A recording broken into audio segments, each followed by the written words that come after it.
difference.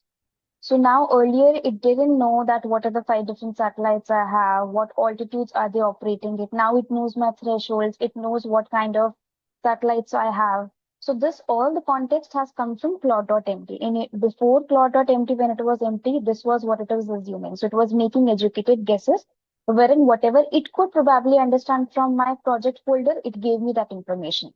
But now, since I have Claude.md, so it also knows what tech stack I'm using. Now it's not making blind guesses. It doesn't just assume on its own that I might be using the version of Python 3.9 or 3.12.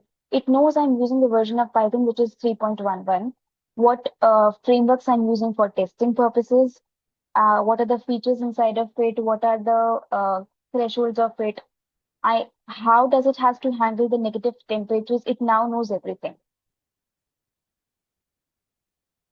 Got it?